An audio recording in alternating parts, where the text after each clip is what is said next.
Welcome to this week's edition of the Webster Tarpley program. And that is yours truly, Webster Tarpley, speaking to you from Washington, D.C. And as soon as this music quiets down, if that's what we can call it, we'll get on to our strategic briefing of the week here on Unbound Radio. And the principal question, of course, is what should you be doing? How should you be mobilizing, right? Not sitting in your easy chair or squatting vulgarly outside of the universe of discourse, but what to do. And it comes down to something very simple. The principal priority right now is one. It is to stop the attack on Syria, to prevent the imminent U.S. war with Syria. And this is a war which could be ordered by Obama, or let's be frank, it could be something that takes place without Obama even knowing that it's going to start. Remember the infamous bombing of Serbia in 1999, ordered by Al Gore in a kind of a palace coup.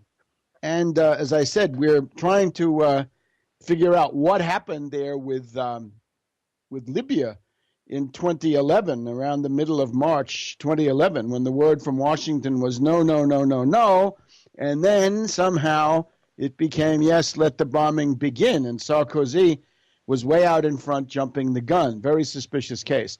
So you're now on the verge of something much worse, believe it or not, than any of that. A glance at the proceedings in Northern Ireland over the last couple of days, the meeting of the Group of Seven, Group of Eight, the Group of Seven Western countries, NATO, U.S., British puppets, what have you, and then, of course, Putin being there providing the antidote.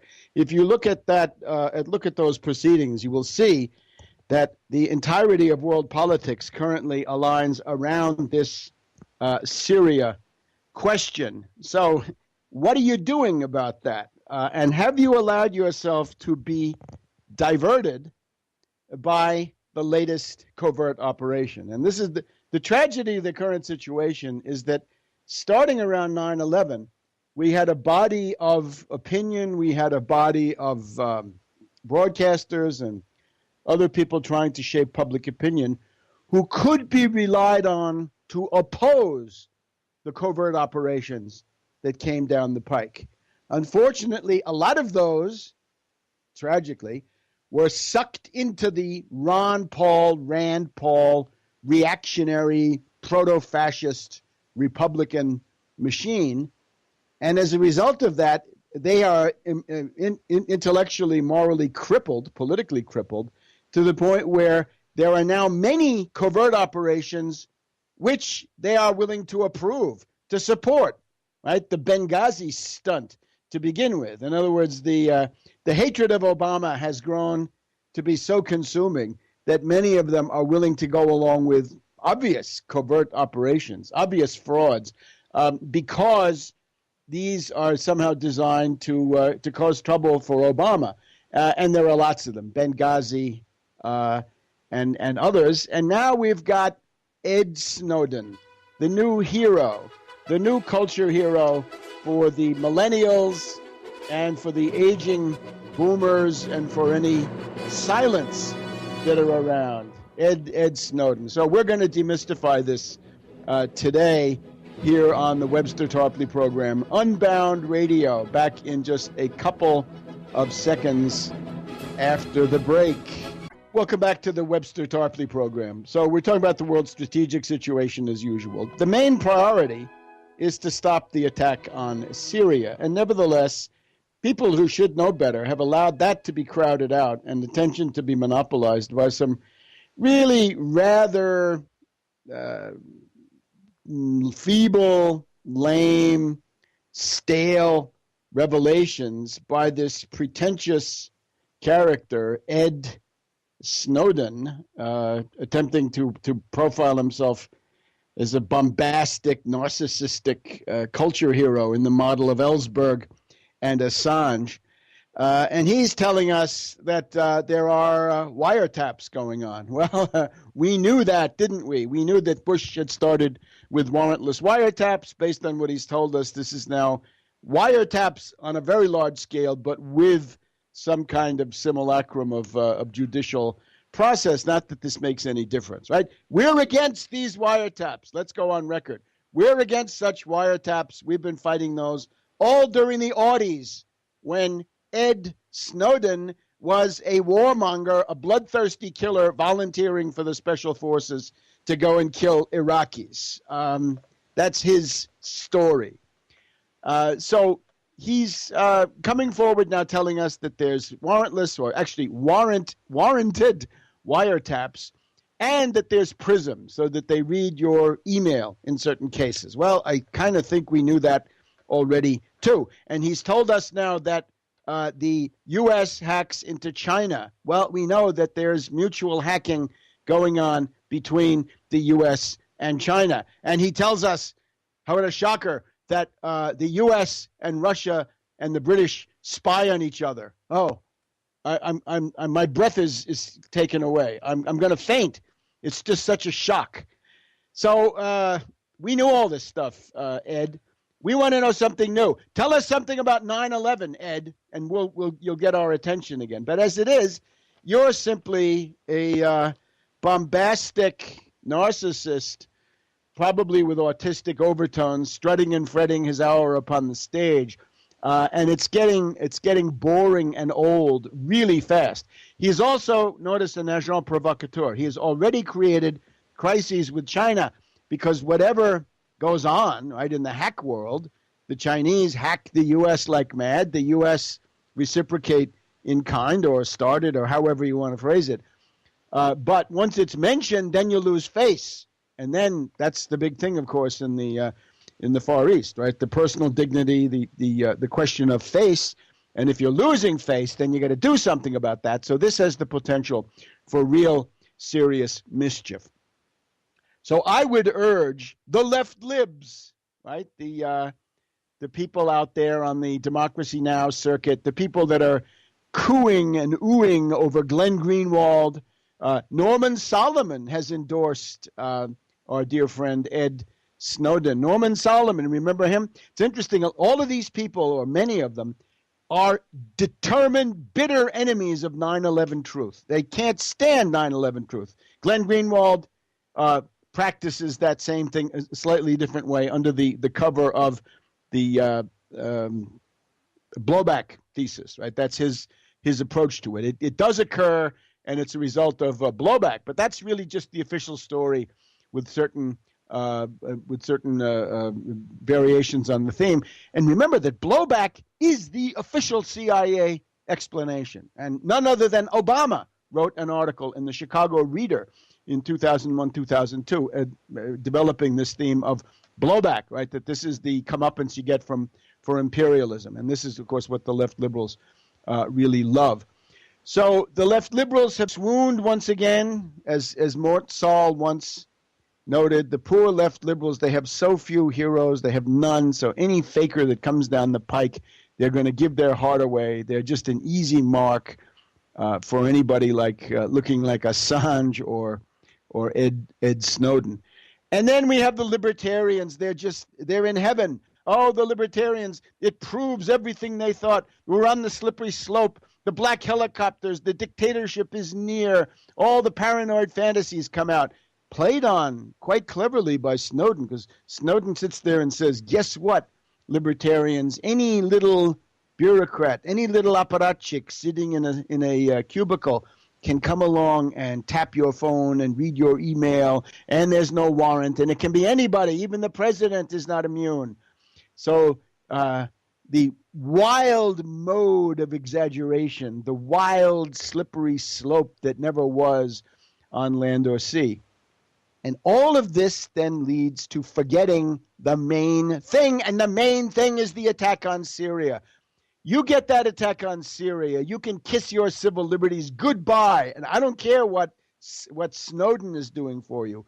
Any fool can see that another round of war, and this time bigger, and actually with resistance people who can fight back and will fight back, this will lead to the destruction of any remaining civil liberties. So if you're really concerned about civil liberties, your number one task is stop the attack on Syria. Remember, every time that there's a new war emergency, that's when new liberticide measures, new totalitarian steps are implemented. And then, of course, in addition to that, any other progressive cause will be destroyed in case of war, right? Look at what happened to the United States during World War I with Woodrow Wilson, the police state that came out of that, the Palmer raids, the Espionage Act, the suppression of the pro-German feeling, right? The coleslaw has to be redefined as liberty cabbage and all the rest of that garbage. So we don't want that. The United States view of this is skewed a little bit because it didn't really happen quite so badly in World War II as long as Roosevelt was alive. But then as soon as it was Truman, then we got McCarthyism, right? So you get a huge anti-civil rights, anti-civil liberties backlash. So again, if you're concerned about those things, you should be out there stopping the war with Syria. And that means not attacking Obama per se, but attacking those forces that are associated with bringing the war. And that's not Obama. Obama is dragging his feet. He is reluctant. He is uncertain. He's vacillating. He's doing the absolute minimum to get by. And then you'll say, well, of course, but he has drones and assassinations and raids and all these other things. Yes, exactly. And that is, in the world that these people inhabit, that's an alternative policy.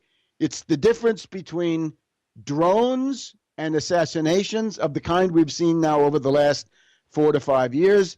And on the other hand, the big battalions, right? The big 1-month air campaign with hundreds and hundreds of planes, and a lot of them shot down this time too, most likely, and maybe some warships sent to the bottom by those cruise missiles or God knows what. This could get really ugly really fast. So between the divine plan, right, what Obama goes with, the drones and this stuff with cyber warfare, economic sanctions, and so forth, between that and what McCain and the neocons are demanding, there is a huge gulf. So get that into your head. And if you don't want that big war, you better do something about it. And, of course, the people who are bringing the war, who are they? It's not Obama. Guess what? It's Cameron and Hague of England. You better find out who they are if you don't know. It's Hollande and Fabius of France. And if you don't know who they are, you damn well better find out. And, of course, McCain and Lindsey Graham, you probably know who they are. These are the amigos, right? And they have a whole clique and a coterie. And they're joined then by the extreme neocons. The libertarians, of course, are on the sidelines pretending that they don't like this. But it's really a feckless opposition. They could be doing so much more that they're not doing. It's a kind of a pro forma opposition. The people like Rubio and Rand Paul and Ted Cruz, they want to see Obama in a quagmire war because then they figure they can impeach him. Here's the reasoning on that. The Republicans would say that it was a mistake to impeach Clinton at the beginning, at the end of 2008, and then have the trial at the beginning of 2009. The Republicans would say it would have been better to wait until mid-2009 or even into the year 2000, do the impeachment then, have the trial more or less immediately. And the big difference would have been, at the time that they made this calculation, it would have been reasonable to assume that since Clinton was going to be dragged into the war in Bosnia with the bombing of Serbia, that there would be losses. And at that point, Clinton's relation to his own base would be wrecked. And that then the impeachment could have led to the actual removal from office. But as it was, since they went ahead with the impeachment, they drove everybody into supporting Clinton to the point where when he did attack Serbia, it didn't matter because people had already said, I'm supporting Clinton no matter what happens because of these damn fascist Republicans. I'm not giving them the pleasure of removing him from office. So this was a mistake. So now the fascist or Republicans are saying, let's wait until he gets himself destroyed. And as I've said before, Obama has now embraced the third rail. He's embraced two third rails. Obama has talked about cutting Social Security benefits with this unspeakable monstrosity called the Chained Consumer Price Index, and adding another $400 billion in Medicare cuts to reach the grand total of $1.1 trillion of Medicare cuts. So with that, he's weakened himself. Now, if he adds a war, he will be impeachment bait, and the Republicans can go all the way and consolidate their lunatic base with a successful impeachment. In other words, one followed by conviction, right, by removal from office in the United States Senate. Now, they don't have that now, but you'll be amazed what a war can do. So then, some more guidance. Now, my approach to this stuff, as you know, if you've read my books like 9/11 Synthetic Terror Made in USA, without which really you can't understand any of this stuff, I try to provide you with a conceptual apparatus so that you can push aside what is normally known as information and develop a concept. I'm not dealing in information. This is not John Locke or Thomas Hobbes or Francis Bacon or Hume on the air. No, this is Platonic Leibnizian philosophy talking. And the idea is you need a concept. So the conceptual apparatus, for example, for state-sponsored false flag terrorism, is you're always looking for the pattern of the moles, the private network, the Wall Street network in our case, inside the government apparatus, which is essential for protecting the patsies and then for rounding them up. You've got to be looking for the patsies, these psychotics, fanatics, double agents, whatever they are, drifting individuals who are the Oswalds or the Attas of the case, and then the one that you don't see, the technicians, the people that actually can, as trained killers or trained technical people, bring about the effects that you see in something like 9/11.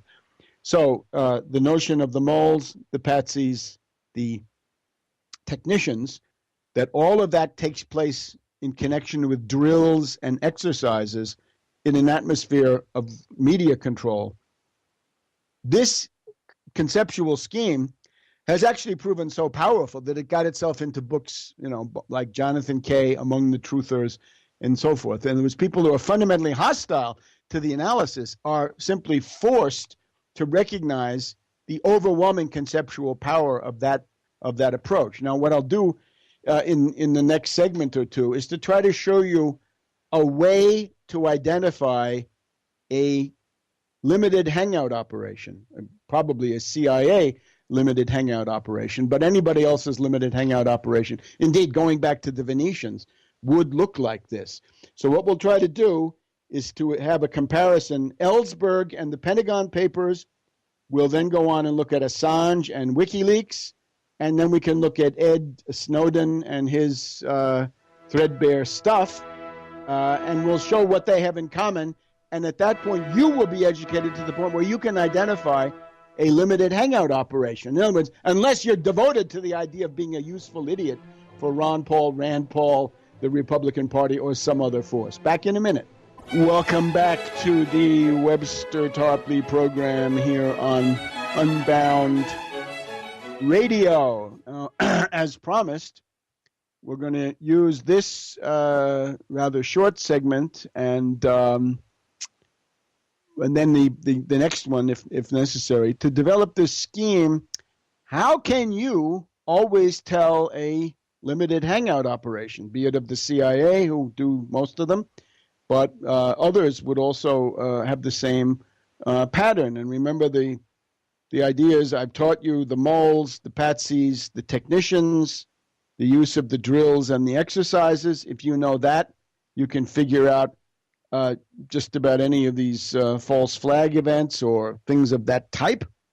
But now we got something else. This is not violence. This is attempt to manipulate public opinion. The general idea with a limited hangout is this: you take a mass of carefully doctored, selected material. It's not a fair sample, and it's generally not really a revelation of anything, but it's a mass of mixed lies, truth, half-truths.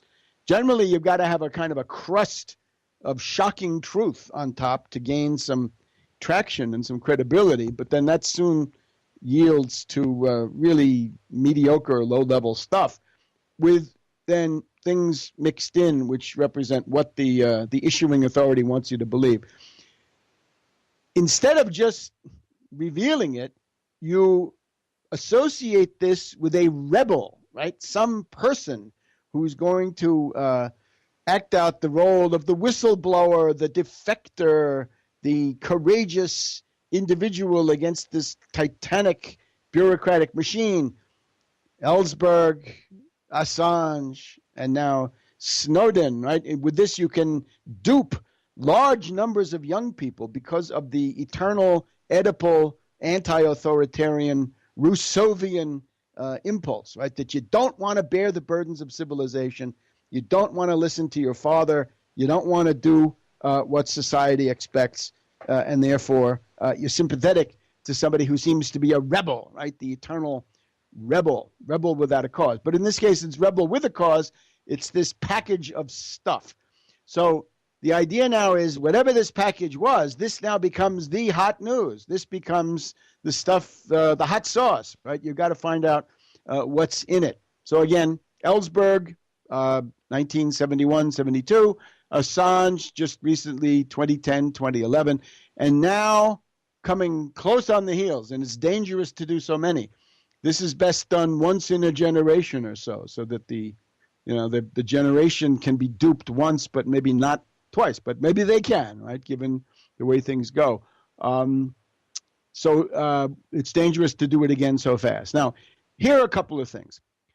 The first point is, if it's a limited hangout, the limited hangout protagonist, the limited hangout hero, if you will, immediately becomes a media darling, immediately. And this can even be done preemptively, right, before the fact. We go back to Daniel Ellsberg. What do we have? The Pentagon Papers were photocopied with the help of Senator Kennedy, certainly not, the anti-establishment figure, and then they were published in the New York Times, and then when an injunction was issued against them, the Washington Post, the Boston Globe. And it's like banned in Boston, right? If it's banned in Boston, you've got to find out what it is, right? This was the best way to get a novel sold in the 19th or early 20th century, right? If it's racy and risque, then it's going to be banned, and then you got to get it, right? It's like, triple X. Got to find out what's going on there.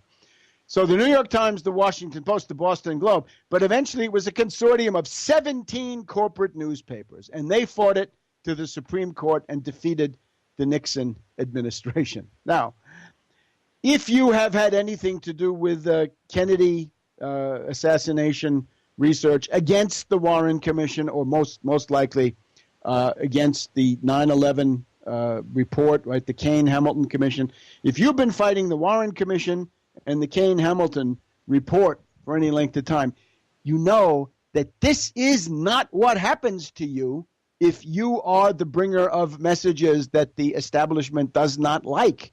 If the establishment doesn't like you, they will not put you on the cover of Time magazine like Ellsberg and Assange.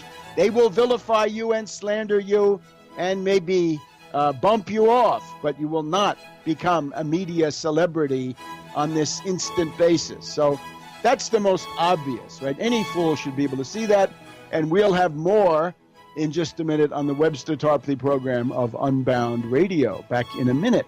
Welcome back to the Webster Tarpley program, Unbound Radio.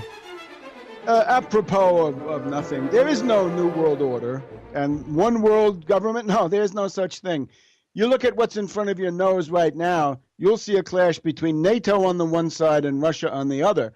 And it's practically at the level of warfare. In other words, there's a proxy war going on inside Syria between the Syrian army, Hezbollah, and those are proxies for Russia, and the Al-Qaeda death squads acting as proxies for the U.S., the British, the Israelis, and the rest of NATO. So this entire slogan, New World Order, One World Order, this is completely misleading, and it's been a disaster. I think it was invented by Cleon Skousen of the Mormon secret political police, right? The Danites and Shen Pips. out there in Salt Lake City, right, trying to obfuscate what's going on. Anyway, our task right now to develop this typology of the controlled hangout, right, the limited hangout practiced by intelligence agencies. So, number one giveaway, the limited hangout artist is an instant media celebrity. In the case of Ellsberg, he gets it in all these 17 top newspapers. In the case of WikiLeaks, Assange has got this pre-constituted media cartel. The New York Times, the London Guardian, El País of Madrid, Spiegel of Hamburg, and Le Monde of Paris. And he's got, in addition, in the Washington Post, Cass Sunstein, totalitarian figure, sometime official of the Obama White House, husband of Samantha Power, now headed to be the resident U.S. Viper at the United Nations. So Sunstein writes his article, Brave New Wiki World, Washington Post, February 24th, 2007, and he's touting WikiLeaks to destabilize China. And what I'm trying to point to is that Ed Snowden is in all likelihood the redirecting of the WikiLeaks anonymous and related stuff back towards the original target after doing the Middle East caper, right, the Arab Spring, back now towards attacking China. And I think this is the goal of having Snowden in there. He's going to become, if you will, some kind of a focal point for sort of autistic-minded cyber resistance on the part of the young dupes of China. And you see this has already started.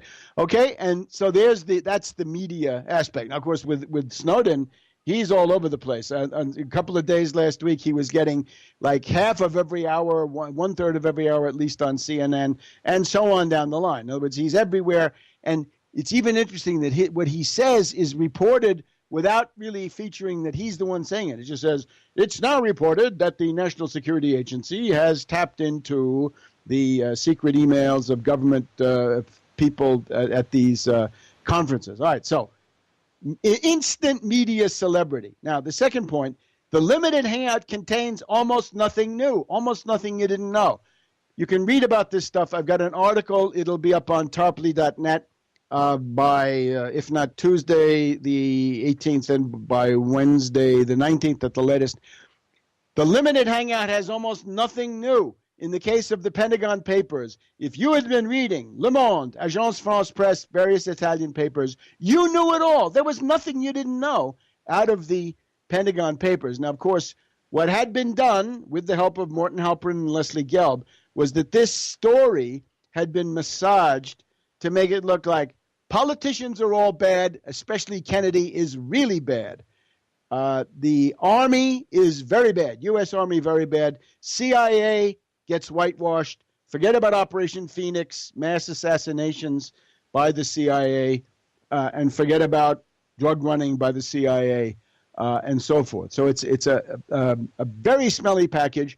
And again, there were some people who didn't want to go with it, but then Noam Chomsky and Howard Zinn came out there to praise it, and their careers were made. And somebody like Mort Sahl, the comedian, who is still alive, interestingly enough, who was a supporter of Garrison.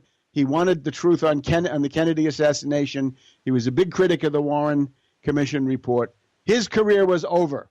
And if you look at Morton Halperin and Leslie Gelb, their careers also soared. So anybody who pushed and supported the Pentagon Papers, their career was favored by the establishment. If you were against it, then you got nowhere.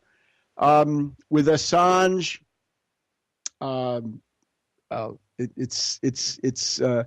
it's similar, right? He's all over the place. Notice that Assange comes out first with that very, very shocking film of people being machine gunned by a drone or other air asset. But of course, that was already known, right? That incident had been reported. People knew how many. You just never seen it. And of course, seeing it is a different story. So, in the case of our dear friend Snowden, well, I've just been through it, right? We're told There's warrantless wiretapping, but now with warrants. Fine, we know that. There's PRISM. They read your email. We knew that.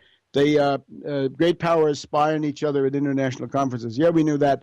And the U.S. hacks China. Yeah, we knew that. So what's new? There's nothing new. Now, the area where more information would really be welcome, of course, are the really big covert operations. And we can just focus on two. The Kennedy assassination, which defined the whole 15 or 20-year period thereafter and really beyond, Vietnam War era, and now the 9/11 attacks and the global war on terror. We've learned almost nothing about these. They're almost never mentioned. And in the JFK case, when you get to the Pentagon Papers, it never happened. I mean, the Kennedy assassination almost is a non-event. It's just never really appears in any systematic way. There's a great desire to get away from it. Anything that had to do with the Kennedy assassination has obviously been expunged, hasn't it? Yes, it has. And even at that rate, 1967, you might expect even something about the Roosevelt assassination, right? The poisoning death of President Franklin D. Roosevelt in 1945, where Stalin told his son, the Churchill gang killed your father with poison. These are the realities. But no, we don't get that. So with Assange, we get nothing about 9/11. What we get is Assange telling the Belfast Telegraph, I'm constantly annoyed that people are distracted by false conspiracies, such as 9/11, when all around we provide evidence of real conspiracies for war or mass financial fraud. And now we've got, Glenn Greenwald now, the sponsor of Snowden, big enemy of 9/11 truth, again, specialized in the blowback theory. Norman Solomon, big supporter, big touter of Snowden, and he's also a big foe of any inquiries into 9/11. So this is still an open question. Huh? If some people would get off their duff and stop following the Republican Party, Breitbart, Drudge Report talking points, we could actually tear down this entire figure of Snowden. In other words, expose Snowden as a triple agent. Snowden officially is NSA, CIA, then he becomes a defector, maybe Chinese, a traitor, whatever you want to call him. But in reality, he's working for Langley, and as time goes by, that will become impossible to conceal. Another thing is the Damascus Road conversion pattern. The Damascus Road conversion is that somebody like Ellsberg was a complete warmonger, right? He was a Rand Corporation, Dr. Strangelove nuclear planner. He was involved with McNamara. He was working right in the same office with McNamara in the Pentagon. He was then in Vietnam with General Ed Lansdale. General Ed Lansdale is the ugly American. That's General Hillendale. That's Operation Phoenix, in effect, right? That's mass murder of anybody who can read and write, because if you can read and write, you're probably a communist. And then back to the Rand Corporation. So Ellsberg tries to describe a Damascus Road conversion. He says, I was at Haverford College in August of 1969, and I heard this guy saying that he was a draft resistor, he was going to go to jail, and he was going to be happy to meet all his old friends again in the jail. Well, and then Ellsberg rolled on the ground in the men's room, and then 1 hour later woke up and he was anti-war. So if you believe that, there's nothing I can do for you, right? You are suffering from terminal gullibility. In the case of Assange, it's a little bit different, of course, because his brain had been turned to mush very early on. He grew up in the coils of MK Ultra, the Ann Hamilton Byrne cult, where little kids got LSD, and so forth. Then he became a young nihilist, a nomad, lived in 50 towns, 37 different schools. Then he's hacking using the screen name Mendax. Mendax means you're a liar. Notice Snowden's screen name Verax, the truth teller. He tells the truth. That's smarter. Assange had a biological father, but his cyber father was John Young of Cryptome. And in 2007, John Young said WikiLeaks is a CIA front.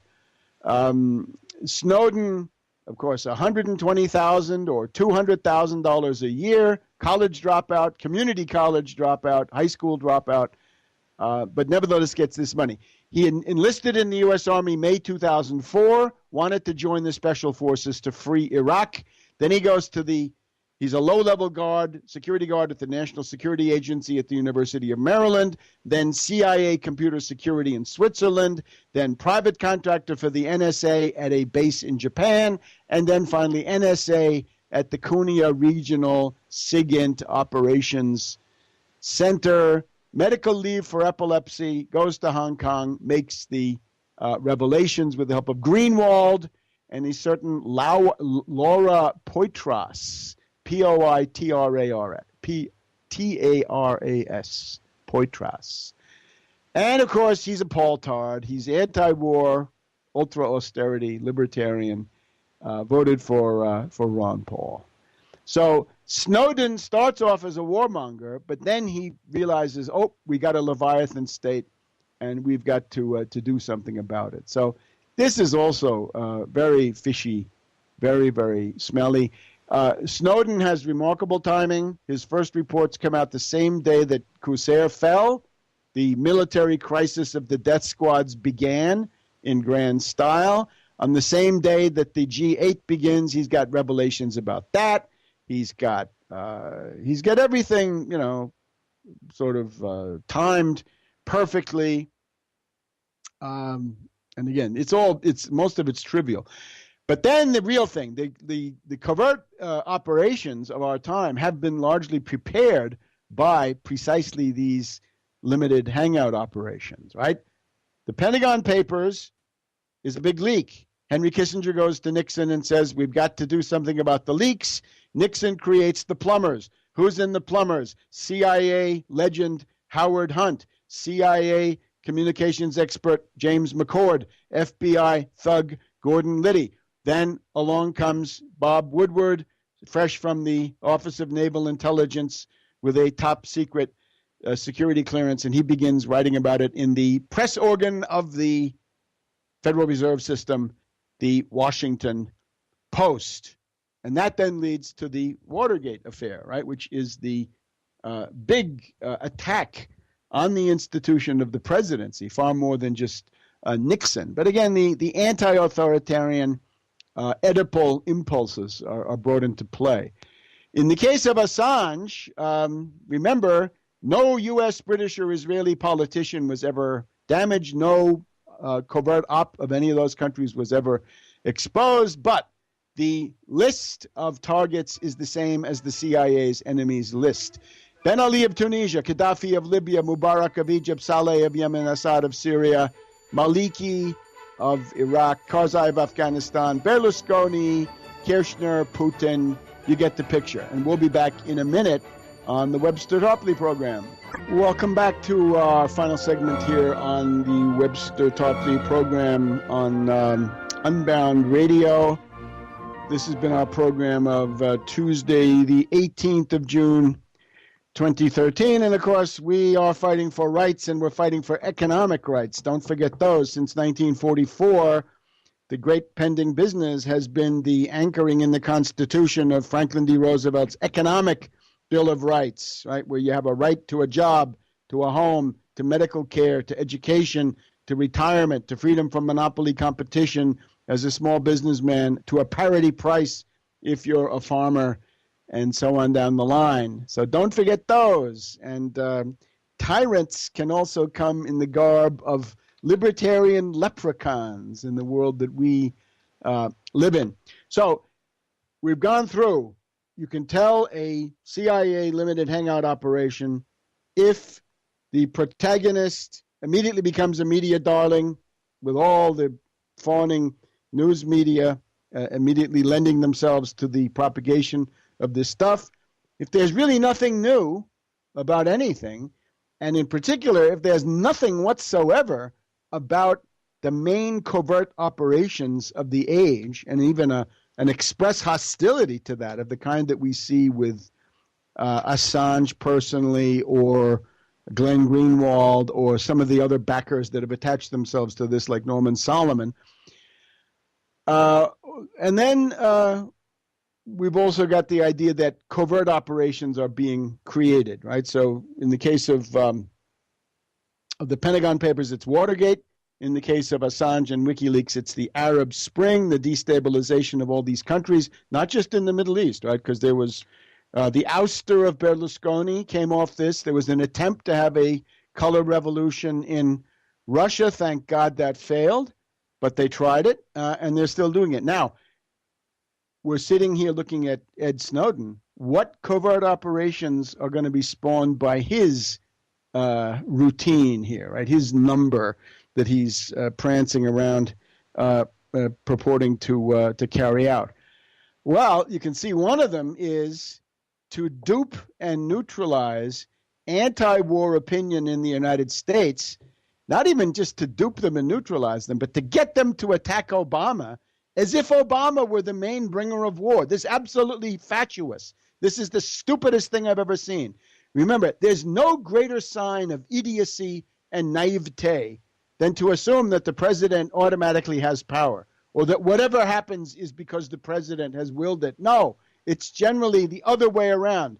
You've got to prove that the president did it in order to exonerate the permanent bureaucracy, the palace guard, the rogue network, of course, that's been there for this 125-year period, since around the time of Grover Cleveland. We actually ought to have an anniversary of that from year to year, and maybe we can work that out, right? The day when Grover Cleveland signed the U.S. public debt over to Morgan and to London is the birth of the U.S. rogue network, of course, always closely connected to London. So Snowden has already accomplished that, right? He has substantially diminished the anti-war opposition. And this may go all the way to a regional war in the Middle East and to a world war. Won't that be nice? Hey, left liberals, hey, libertarians, you can really pat yourselves on the back with that one, that your vigilance and your relentless desire to be duped and to be useful idiots was able to prevail under these conditions. Now, the other thing has got to do with China. At the level of governments, you can see that Snowden has already increased the tensions between the U.S. and China. He's also increased the tensions, certainly at the Northern Ireland Summit, because everybody knows that the same British spy operation, that's the GCHQ of Cheltenham. If you'd never heard of them, I think I talked about them here last week. Well, now you see them on the cover of The Guardian, right? And, of course, The Guardian is the flagship, right? It's the Washington Post of Watergate. We have the Guardian of Ed Sanders, Guardian, Glenn Greenwald, Laura Poitras, and their new star, that's Ed Snowden. So at the level of the governments, U.S., China, U.S., Russia, the whole crew really at that G8. And then at the level of destabilization, you notice that there's already there's a kind of a movement of dupes. These are now Hong Kong dupes who, they're obviously full of resentment against their own government. They want to orient themselves towards Snowden as their hero of internet freedom for China. So he's got an immediate following of dupes inside China. He may have an immediate following of dupes inside Iran and so forth. People who are so focused, again, autistic. They're focused on their internet privacy and the world be damned, right? If 50,000 people starve to death every day, who cares? If we're on the brink of a big war in Syria, who cares? So I'm urging you, don't be a useful idiot. Don't fall for this stuff. Don't join the zombie legions of Ed Snowden, but keep your eyes on that Syria war and do whatever you can to prevent that. We'll see you next week on the Webster Tarpley program, Unbound Radio.